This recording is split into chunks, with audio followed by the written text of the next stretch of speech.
large project that we're working to fulfill, both financially and other ways, down here on Locker Road. That site was actually used back about 40 some years ago. I'm not sure the exact dates, and when it was running, it would make the Mud Creek drainage and like that all down through towards Loudon, all that area would pick up more water. The springs would flow more freely and whatnot. That is a very rocky, and it's kind of the rocky area. It's kind of the fringe of the alluvial fan we've talked about earlier today. It gets out there to where there's a lot of, there's not a lot of soil on top. There's a lot of good loose cobble there, so we're assuming that we're going to have a good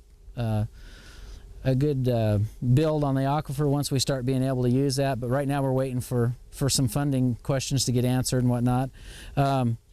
We plan to put probably in the neighborhood of two to three CFS in that project to start with. We'll have a couple of different infiltration pits dug into the ground there. We'll do it kind of like they did over in the Hudson Bay area, and we're going to have monitoring wells around also, just like they did. We're going to put in probably a couple monitoring wells here in the next couple weeks, or about the next 3 weeks on that site. Plus there's also a DOE well that's already there.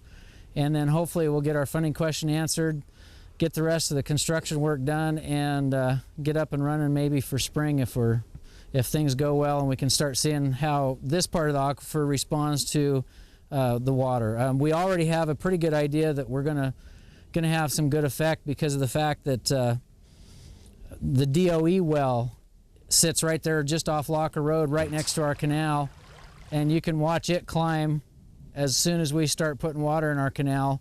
It has a fairly quick response to what our canal's doing. We shut our canal off, you watch it decline again. So it kind of mounds with our canal use. And so we're really hoping we have a good response from the aquifer when we start testing there. How deep is that well, and has it got casing to the bottom of it that's sealed off? Jeannie, I really can't tell you. I don't know that much history about it. I'm guessing since it's a DOE monitoring well, it probably is cased down. Yeah, so that would be proof then that the water's going down. Mark, how much water are we losing through seepage right now? They're telling us that there is something wrong with the environment. In this spirit, an effort has been launched to bring salmon back to Walla Walla, and in the process, save the river.